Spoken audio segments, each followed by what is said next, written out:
জয় হিন্দ। দেখো, লাস্ট ক্লাসে আমি তোমাদেরকে 10 নম্বর টাইপ অফ দি অঙ্ক করে দিয়েছিলাম, তাই তো?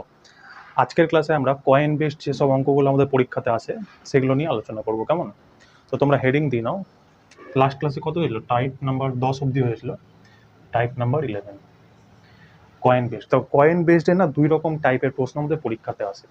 তো তুমি প্রথম টাইপটা লেখো, কেস নাম্বার 1।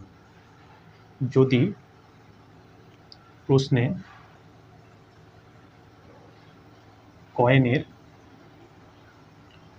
সংখ্যার অনুপাত দেওয়া থাকে, অনুপাত দেওয়া থাকে। যদি প্রশ্নে কয়েনের সংখ্যার অনুপাত দেওয়া থাকে তাহলে তোমরা সেক্ষেত্রে কি করবা? দেখো, খুব সিম্পল একটা জিনিস করবা। কয়েনের যে অনুপাত দেওয়া থাকবে আর সংখ্যার যে মূল্য দেওয়া থাকবে সেই দুটোকে তুমি যদি গুণ করে দাও তাহলে কি তুমি রাশির অনুপাত পেয়ে যাও। মানে কি, ধরো তোমাকে প্রশ্ন দিয়ে দিল কি যে একটা ব্যাগের মধ্যে 2 টাকা, 5 টাকা, 10 টাকার কয়েন আছে, কেমন? এবার তারপরে বললো যে এই কয়েন 2 টাকার কয়েন 4 অনুপাতে রয়েছে, 5 টাকার কয়েন 3 অনুপাতে রয়েছে, আর হচ্ছে 10 টাকার কয়েন আমার 2 অনুপাতে রয়েছে। তার ফলে আমাদের ব্যাগে মোট রয়েছে, ধরো একটা কোনো ধরো 100টা কয়েন রয়েছে, মানে 100 টাকা রয়েছে। 2 টাকা, 5 টাকা, 10 টাকার কয়েন রয়েছে, 2 টাকার কয়েন চার অনুপাতে রয়েছে, 5 টাকার কয়েন 3 অনুপাতে রয়েছে, 10 টাকার কয়েন 2 অনুপাতে রয়েছে, দিয়ে মোট 100 টাকা আমার ব্যাগে আছে। তো তোমার বলতে হবে যে 5 টাকার কয়েনের সংখ্যা কত বা 2 টাকার কয়েনের সংখ্যা কত। ঠিক আছে? তো এই ধরনের প্রশ্ন যদি থাকে তাহলে তোমাকে কি করবে জানো? সবার প্রথমে যে কয়েনের মূল্য দেওয়া আছে, কয়েনের মূল্যকে, আর যে কয়েনের সংখ্যার অনুপাত দেওয়া আছে, কি বললাম, কয়েনের যে মূল্য দেওয়া আছে আর কয়েনের সংখ্যার যে অনুপাত দেওয়া আছে সেই দুটোকে তুমি গুণ করবা, কেমন? যদি গুণ করো কিনা, গুণ করার পর যেই অনুপাতটা এখানে এখানে পাওয়া যাবে সেই অনুপাতটাই হবে এই রাশির সমান, কেমন?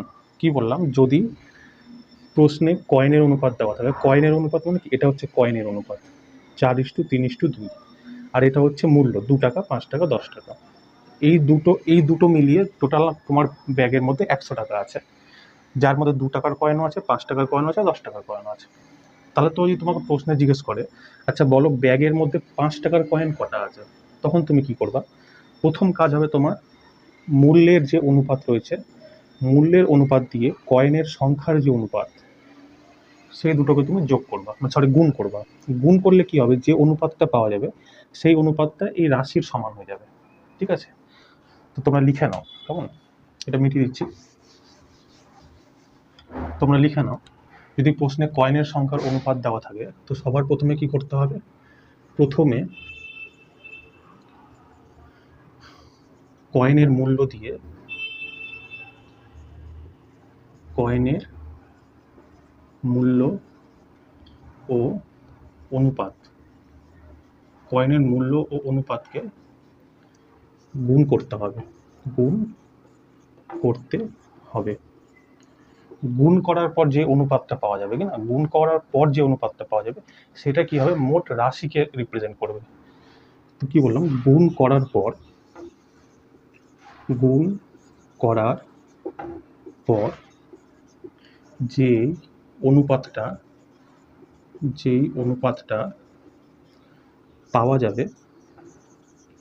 যে অনুপাতটা পাওয়া যাবে সেটি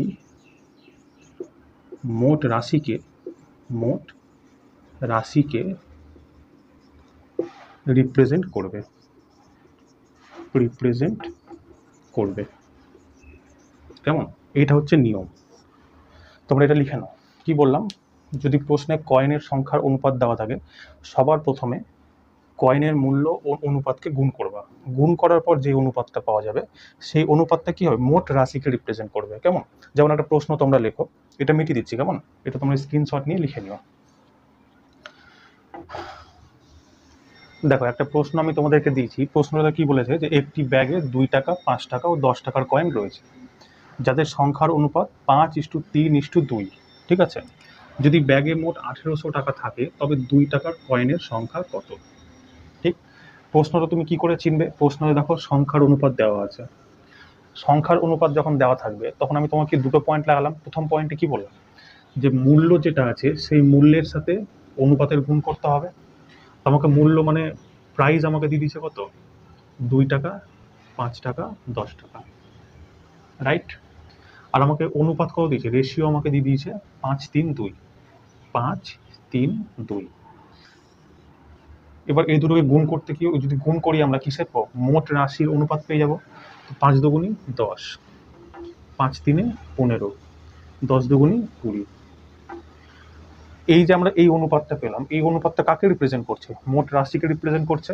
আর তোমাকে মনে করো লাস্ট ক্লাসে আমি তোমাকে কি বলেছিলাম, যে যখন আনুপাতিক ডিস্ট্রিবিউশন হবে, মানে কি এই টাকাটা এই অনুপাতেই ভাগ করা আছে, তার মানে কি একটা মোট রাশি একটা আনুপাতিক ডিস্ট্রিবিউশন হচ্ছে। তো আনুপাতিক ডিস্ট্রিবিউশন করার সময় কি বলেছিলাম, যে 3টা অনুপাতের যোগ মোট রাশির সমান হবে।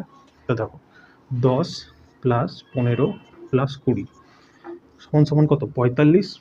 এই 45 কাকে রিপ্রেজেন্ট করছে, 1800 টাকাকে। মানে 45 যদি 1800কে রিপ্রেজেন্ট করে, একের মান কত হবে, 1 ইউনিটের মান, মানে 45 ইউনিট সমান সমান 1800। 1 ইউনিট কত হবে, 45 দিয়ে 180 কাটো 4 বার 40, মানে 1 ইউনিটের মান আমার কাছে চলে এলো 40। এবার কি বলে, 2 টাকার কয়েনের সংখ্যার অনুপাত কত, 2 টাকার কয়েন কত আছে, 5 অনুপাতে আছে। তো 2 টাকার কয়েনের সংখ্যা কত হবে, 5 × 40 সমান সমান কত, 200টি। বলো, এইভাবে তোমাকে অঙ্কগুলো করতে হবে। কি করবা দেখো, আরেকবার আমি তোমাকে বলে দিচ্ছি। যখন প্রশ্নে কয়েনের সংখ্যার অনুপাত দেওয়া থাকবে, এটা হচ্ছে তোমাদের প্রশ্ন চেনার নিয়ম। যখন প্রশ্ন পড়বা, অনেক সময় এক্সামে তো কি হয়, প্রশ্ন তুমি বুঝতে পারো না যে কোন প্রশ্নে কোন টাইপে হবে। তো তোমাকে আমি বলে দিলাম যে সংখ্যার অনুপাত যদি দেওয়া থাকে, দেখো সংখ্যার অনুপাত দেওয়া হচ্ছে 5-3-2। আর কি বললাম, সংখ্যার অনুপাত দেওয়া থাকলে প্রথম কাজ কি হবে, যে মূল্য দেওয়া থাকবে টাকার, সেই মূল্যের সাথে সংখ্যার অনুপাতটা গুণ করতে হবে। মূল্যের সাথে আমি সংখ্যার অনুপাত গুণ করলাম, গুণ করার পর যেই অনুপাতটা আসবে, সেই অনুপাতটা কি হবে, যে মোট রাশিটা থাকবে সেই রাশিটাকে রিপ্রেজেন্ট করবে। তো এখানে যখন গুণ করলাম, এই যে এই রাশিটা অনুপাতটা এলো, এই অনুপাতটা কি এই 1800 টাকাকে রিপ্রেজেন্ট করছে, মানে এই 1800 টাকা এই অনুপাতে ভাগ করা আছে। এবার দেখো, যদি 45 এই 3টা যোগ করার পর কি হলো, 45 যদি এই 1800 টাকার সমান হয়, তাহলে 1 ইউনিটের মান কত, 40। 40 যদি 1 ইউনিটের মান হয়, কি জিজ্ঞেস করে, 2 টাকার কয়েনের সংখ্যা কত। 2 টাকার কয়েনের সংখ্যা কত দিয়েছে, 5। 1 ইউনিট সমান সমান যদি 40 হয়, তাহলে 5 ইউনিট সমান সমান কত হবে, 200। তাহলে মোট সংখ্যা কত হবে, 200। এরকম যদি তোমাকে 10-এর জিজ্ঞেস করছে, 10 টাকার কয়েনের সংখ্যা কত, 1 ইউনিটের সমান মান কত, 40, 10 ইউনিটের কত দেওয়া আছে, 20, তাহলে কত হতো, 40 × 2 সমান সমান কত, 80। যদি তোমাকে জিজ্ঞেস করতো যে 5 টাকার কয়েন কতটা রয়েছে, তাহলে তুমি কি করো, 5 টাকার কয়েন কত হবে, 3টা আছে। 1 ইউনিটের মান যদি 40 হয়, 3 ইউনিটের মান কত হবে, 120। ঠিক আছে, এইভাবে তোমাকে অঙ্কগুলো করতে হবে। চলো আরেকটা কোশ্চেন আমি তোমাকে দিচ্ছি, ওই কোশ্চেনটা তোমরা করো, কেমন, এটা মিটিয়ে দিচ্ছি। দেখো নেক্সট কোশ্চেন আমি তোমাকে দিলাম, যে কি বলছে, একটি ব্যাগে 25 পয়সা, 50 পয়সা ও 1 টাকা 4:3:2 অনুপাতে রয়েছে। যদি ব্যাগে মোট 72 টাকা থাকে, তবে কতটি 25 পয়সা রয়েছে। এটাও সেম প্রসেসে হবে। প্রথম কাজ আমার কি হবে, যে মূল্যটা আছে সেটাকে লিখে দেওয়া। এটা কি 25 পয়সা, তারপরে কি 50 পয়সা, তারপরে কত আছে, 1 টাকা। কিন্তু যেহেতু এখানে পয়সা দিয়ে আছে, এই 1 টাকাটাকে আমরা পয়সাতে পরিণত করে দিই। তো 1 টাকা সমান সমান কত, 100 পয়সা। তারপরে কি বললাম, যে অনুপাতটা থাকবে সেই অনুপাতটা দিয়ে মূল্যটাকে গুণ করতে হবে। এটা কত আছে, 4:3:2 অনুপাত। গুণ করে দাও, 25 × 4 = 100, 50 × 3 = 150, 100 2 200। তো এই যে আমরা যে অনুপাতটা পেলাম, এই অনুপাতটা কাকে রিপ্রেজেন্ট করছে, টোটাল রাশিকে রিপ্রেজেন্ট করছে। দেখো তার মানে কত, 100 + 150 + 200, এই টোটাল রাশিটা কাকে রিপ্রেজেন্ট করছে, 72 টাকাকে। কিন্তু যেহেতু এগুলোকে আমরা পয়সাতে রেখেছি, তো এটাকেও আমরা পয়সাতে করে নেব। তো 72 টাকা সমান সমান কত, 7200 পয়সা। তো এটাকে আমরা যদি 72 টাকাকে করি, তাহলে 72 টাকাকে আমি পয়সাতে পরিণত করবো, কি 100 দিয়ে গুণ করে দেবো। ঠিক আছে, এবার দেখো 100 200 300, 300 আর 150-তে 450, 450 ইউনিট সমান সমান আমার দিয়ে দিয়েছে 7200 পয়সা।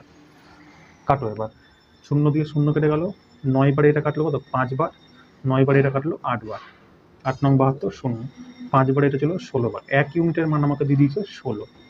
কি জিজ্ঞেস করছে, তবে ব্যাগে 25 পয়সা কতটি রয়েছে। 25 পয়সার অনুপাত কত আছে, সংখ্যার অনুপাত 4টি, তার মানে 25 পয়সা কত হবে, 16 × 4 সমান সমান কত, 64টি 25 পয়সা রয়েছে। ঠিক আছে, এই ধরনের প্রশ্ন তোমাদের পরীক্ষাতে আসে। ঠিক আছে, যখন আমরা আরো প্রিভিয়াস ইয়ার করবো তখন আমরা এটার আরো কয়েকটা অঙ্ক করবো, আপাতত এইটুকুটাই থাক, কেমন? এটা জাস্ট আমি তোমাকে বোঝানোর জন্য দুটো এক্সাম্পল করালাম। ঠিক আছে, চলো এই প্রথম টাইপটা তোমরা শিখে নিলে। এবার হচ্ছে টাইপ নাম্বার 2, এটা মিটিয়ে দিচ্ছি। দেখো এই টাইপটা তো তোমরা আশা করি বুঝে নিলে। এবার হচ্ছে তার পরের টাইপ। এই টাইপে আমি কি শিখলাম, যদি প্রশ্নে সংখ্যার অনুপাত দেওয়া থাকে আর মোট রাশি দেওয়া থাকে, তাহলে এবার নেক্সট টাইপে তোমার কি দেওয়া হবে, সংখ্যার অনুপাত দেওয়া থাকবে না, সংখ্যার বলতে কি মূল্যের অনুপাত দেওয়া থাকবে, আর ওখানে কি মোট রাশি দেওয়া ছিল, এখানে মোট নোটের সংখ্যা দেওয়া থাকবে। তখন তুমি কি করবা, তো তোমরা লেখো, যদি প্রশ্নে মূল্যের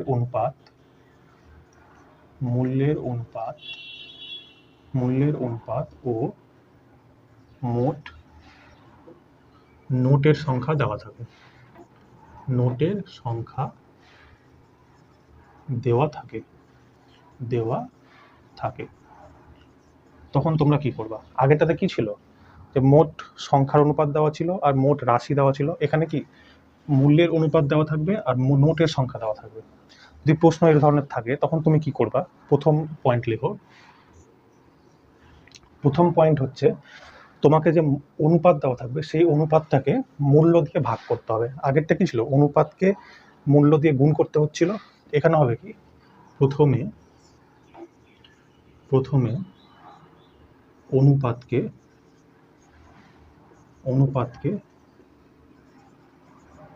মূল্য দিয়ে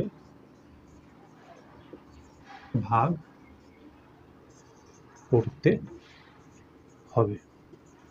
এবার ভাগ করার পর যে অনুপাতটা তোমরা পাবা, তাই না, তখন গুণ করে যে অনুপাতটা পেয়েছিলা সেই অনুপাতটা কি মোট রাশিকে রিপ্রেজেন্ট করছিল, কিন্তু এখানে ভাগ করার পর যে অনুপাতটা পাবা সেই অনুপাতটা কাকে রিপ্রেজেন্ট করবে, মোট সংখ্যাকে। সেকেন্ড পয়েন্ট কি হবে, মূল্য দিয়ে ভাগ করতে হবে,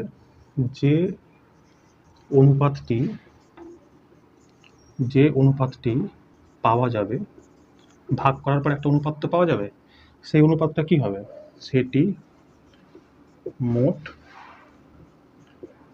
নোটের সংখ্যা বা কয়েনের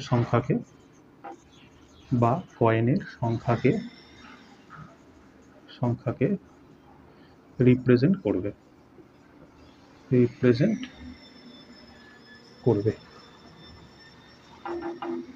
ঠিক আছে, এই পয়েন্টগুলো তোমরা লিখে নাও।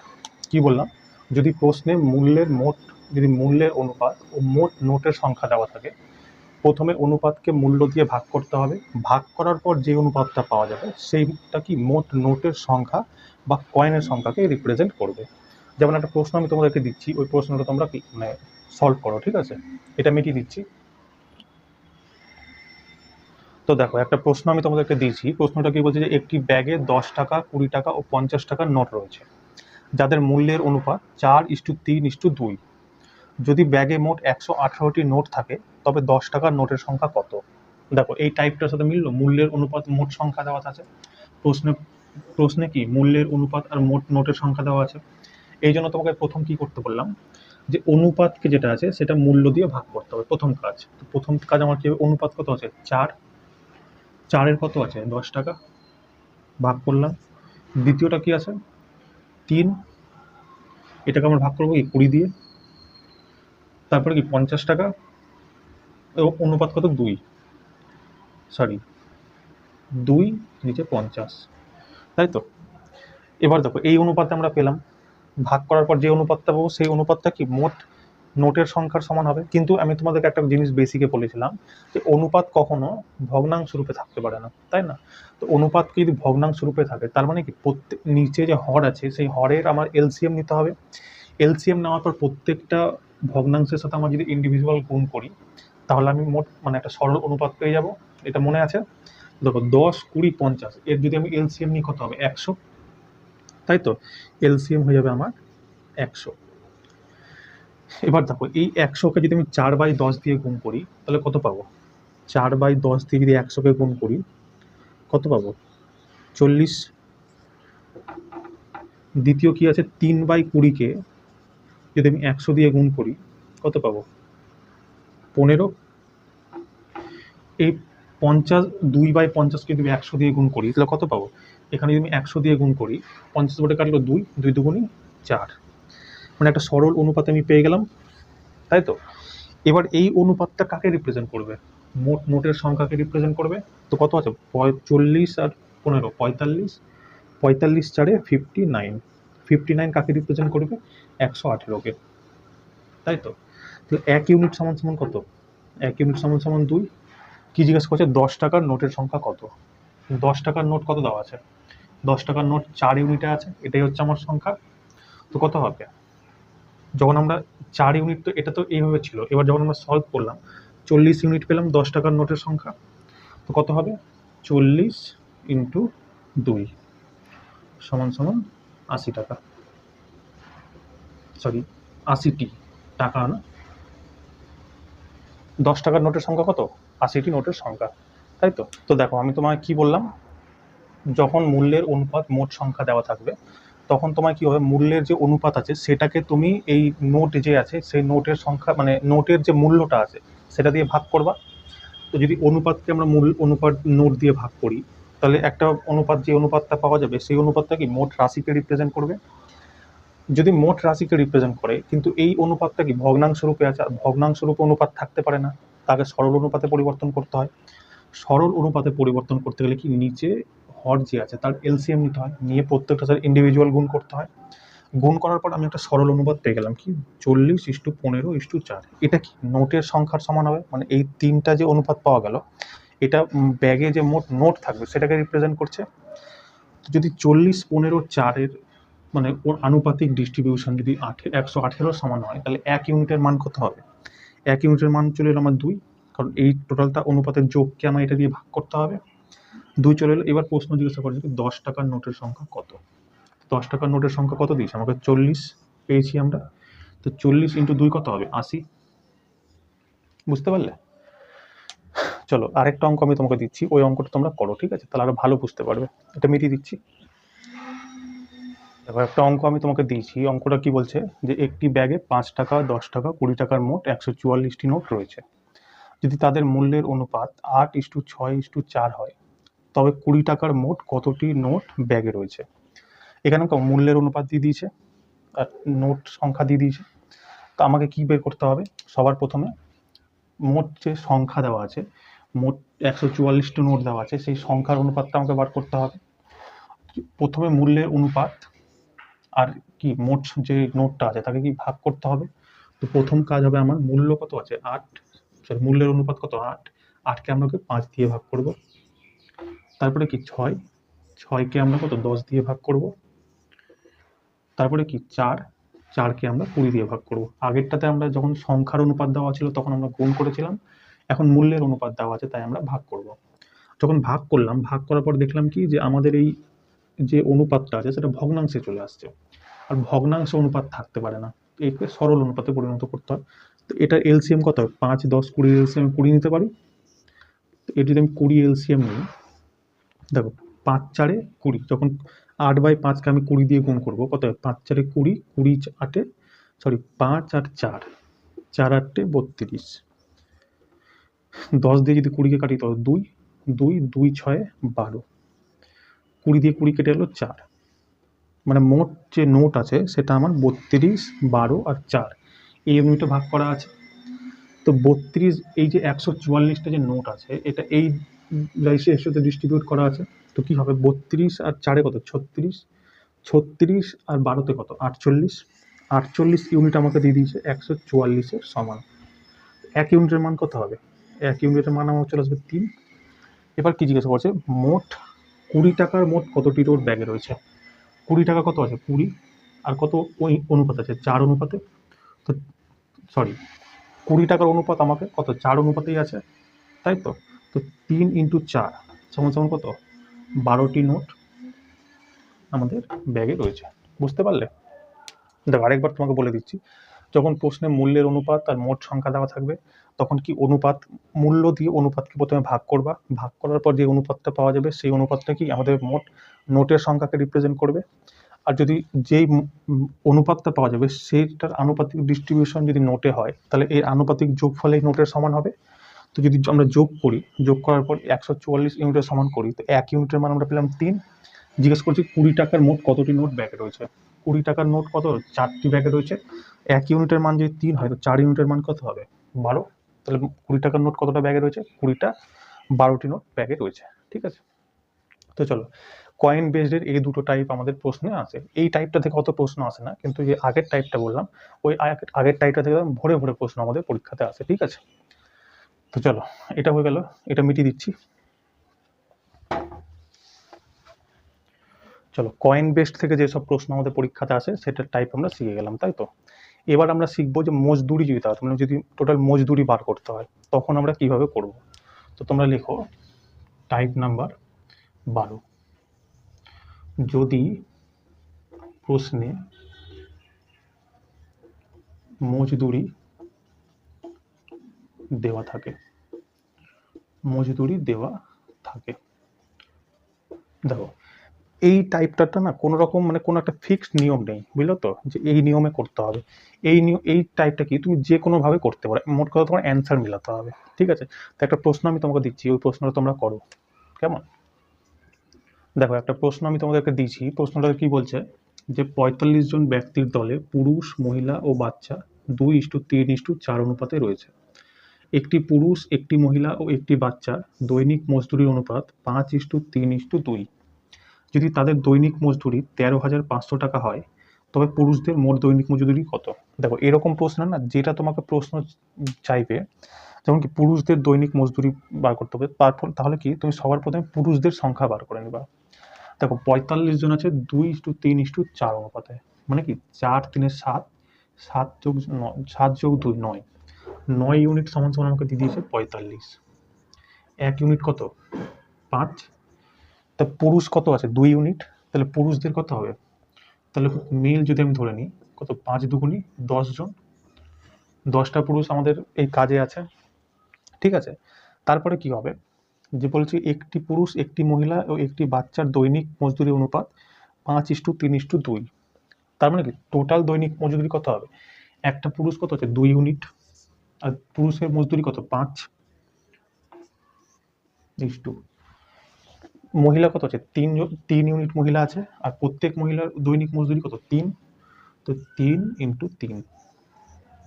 বাচ্চা কত আছে 4 ইউনিট বাচ্চা আছে, আর প্রত্যেক ইউনিট বাচ্চার মজদুরি কত 2 ইউনিট, তো কত হবে 4 × 2, তো কত হলো 5 দুগুণি 10, 3 3 9, 10:9:8।